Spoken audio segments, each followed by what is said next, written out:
Bonjour les amis, j'espère que vous allez bien. Heureux de me retrouver aujourd'hui avec vous pour aborder cette 6e question que vous avez posée. Je n'arrive pas à lâcher prise, que faire? Nous sommes potentiellement face à quelqu'un qui attend des réponses et si vous avez des pistes, n'hésitez pas à les mettre en commentaire, c'est important. Peut-être que cette personne voudrait vivre sa vie spirituelle, mais se préoccupe et inquiète du lendemain. Elle n'arrive pas finalement à tout lâcher pour avancer, pour qu'elle soit parfaitement joyeuse. Alors, donnez-nous vos pistes, vos commentaires également pour que cette personne ou ces personnes, parce qu'il y en a peut-être qui sont dans le même cas, puissent trouver de quoi embellir leur journée. Nous allons en parler aujourd'hui.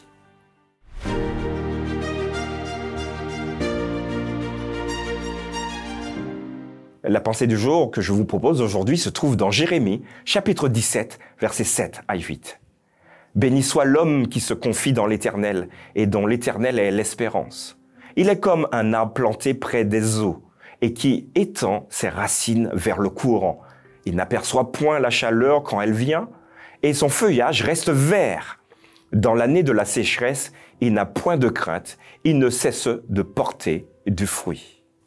Voilà les amis, le lâcher prise. Alors voilà un grand thème très complexe. Je suis simplement théologien, je suis pas ni psychologue, ni psychiatre, ni conseiller. Voilà, je reste dans mon domaine de compétences et c'est pour cela que j'aimerais que vous, peut-être, qui êtes des spécialistes dans le domaine, vous puissiez mettre quelques commentaires pour aider notre ami qui pose cette question sur le lâcher prise. Potentiellement, c'est quelqu'un qui a envie de vivre, mais qui est alourdi par des problèmes personnels, qui a peur du lendemain, comment faire pour sortir de là? Mon conseil, simplement, c'est d'apprendre à lâcher prise. Parce que ce n'est pas un claquement de doigts, mais la Bible nous propose une piste que vous allez voir avec moi. Nous allons le lire tranquillement. Il s'agit donc de Jérémie. Jérémie dira ceci. Béni soit l'homme qui se confie dans l'Éternel. D'abord, me semble-t-il, pour répondre à cette question, la première chose à faire, c'est de tenter de mettre une relation plus intense en Dieu lui-même. Donc, se confier en Dieu, de lui dire très clairement, j'arrive pas à lâcher prise, c'est pas possible. J'ai mon cerveau qui tourne matin, midi, soir, même dans la nuit, je pense et je me réveille et j'ai peur. Seigneur, j'ai besoin que tu me délivres. Alors, Jérémie est très clair ici, il invite à chacun de nous à se confier en l'Éternel. Alors, pour étayer tout cela, il prendra donc cette métaphore. Tu seras, vous serez, nous serons comme un arbre planté près des eaux. Pas dans l'eau, mais près des eaux.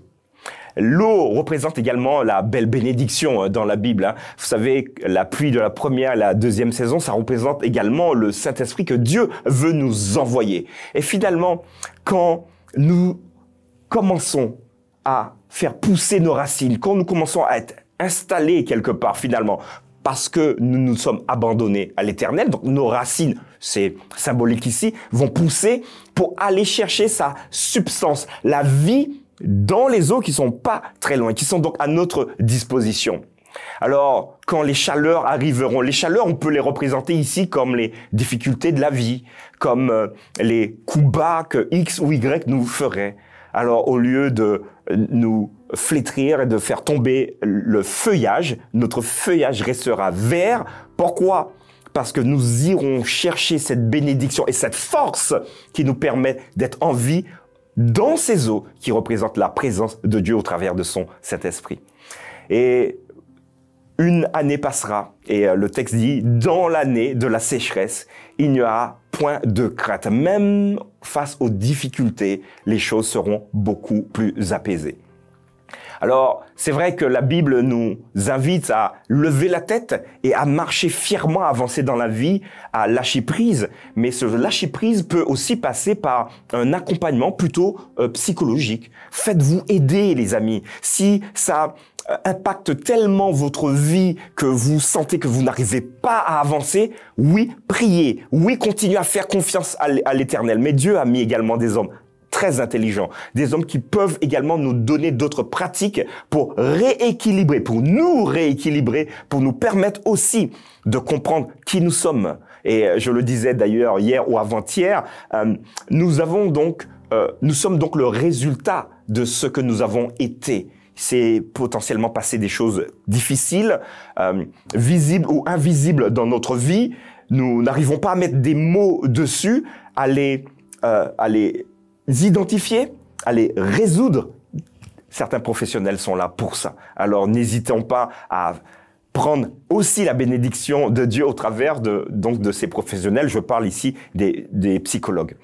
Voilà, sujet délicat, le lâcher-prise. En tout cas, vous comprendrez que le lâcher-prise, ce ne sera jamais du jour au lendemain. Mais je t'invite, à toi qui as posé la question, à ne pas baisser les bras. Nous sommes tous là. La communauté est là pour vous dire, lève la tête ou levez la tête et avancez. N'ayez pas peur du lendemain. Et d'ailleurs, un petit clin d'œil, mais ça, c'est vraiment pour mettre un accent humoristique. Ça sert à quoi de se casser la tête pour demain ? On pourra rien faire particulièrement. Par contre, si nous pouvons prendre une décision aujourd'hui qui influencera le lendemain, autant le faire tout de suite.